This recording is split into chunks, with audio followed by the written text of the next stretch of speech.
குர்ஆன் ஷரீஃபிலே வயஷஹது அதாபஹுமா தாயிஃபத்துன் மினல் முஃமினீன், அவர்களுடைய அந்த தண்டனைகளை நீங்கள் நிறைவேற்றுகிற போது ஒரு முஃமின்களுக்கு மத்தியிலே நிறைய முஃமின்கள் இருக்கக்கூடிய அந்த இடங்களிலே பொது வெளியிலே வைத்து அவர்களுடைய தண்டனைகளை நீங்கள் நிறைவேற்றுங்கள் என்பதாக அல்லாஹ் சொல்கிறான்.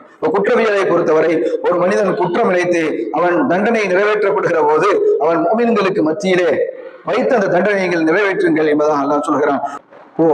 எதற்காக தண்டனைகளை பொது வழியிலே வைத்து நிறைவேற்ற வேண்டும் என்று அல்லாஹ் குறிப்பிடுகிறான் என்று சொன்னால், பொது வழியிலே வைத்து முஃமின்களுக்கு மத்தியிலே வைத்து இந்த தண்டனைகளை நாம் நிறைவேற்றுகிற போது அதை பார்க்கக்கூடியவர்கள் படிப்பினை பெறுவார்கள். இத்தவறுகள் செய்தால், குற்றங்கள் புரிந்தால் நமக்கும் இது போல தண்டனைகள் கிடைக்கும், எனவே அதை பயந்து அதை பார்த்து தண்டனைகள் பாவங்கள் செய்வதை தவிர்த்து கொள்வார்கள், பாவங்களை விட்டு தவிர்த்து வாழ்வார்கள் என்ற ஒரு காரணத்திற்காக அல்லாஹ் இதை பொது வழியிலே வைத்து முஃமின்களுக்கு மத்தியிலே வைத்து நிறைவேற்றுங்கள் என்று அல்லாஹ் சொல்கின்றார். அப்போ இதை யாரெல்லாம் பார்க்கிறார்களோ, இந்த தண்டனை நிறைவேற்றக்கூடிய இந்த காட்சிகளை யார் பார்க்கிறார்களோ அவர்கள் தவறுகளிலிருந்து விலகிக் கொள்வார்கள், பாவங்களிலிருந்து விலகிக் கொள்வார்கள். அப்போ தண்டனையை பார்த்தால், தண்டனைகளை பார்க்கிற போது பாவத்தை விட்டு விலகக்கூடிய சூழல், அந்த சிந்தனை இவனுக்குள்ளே உருவாகும் என்ற ஒரு நோக்கம் இருக்கிறது என்பதை நாம் புரிந்து கொள்ள வேண்டும். அப்போ பார்வையின் மூலமாக நல்ல விஷயங்களை காணுகிற போது நல்ல செயல்கள் அவனிடத்திலே பிரதிபலிக்கும், தீமைகளை பார்க்கிற பொழுது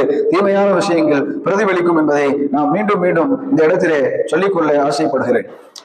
மிகல் பெருமானார் ஸல்லல்லாஹு அலைஹி வஸல்லம் அவருடைய ஒரு ஹதீஸ்ல வருகிறது, கல்லு அப்சாரக்கும் தகுல்லு ஷஹவாத்தக்கும், உங்களுடைய பார்வைகளை நீங்கள் தாழ்த்தி கொள்ளுங்கள், உங்களுடைய மனோ இச்சைகள் கட்டுப்படும் என்பதாக சொல்வார்.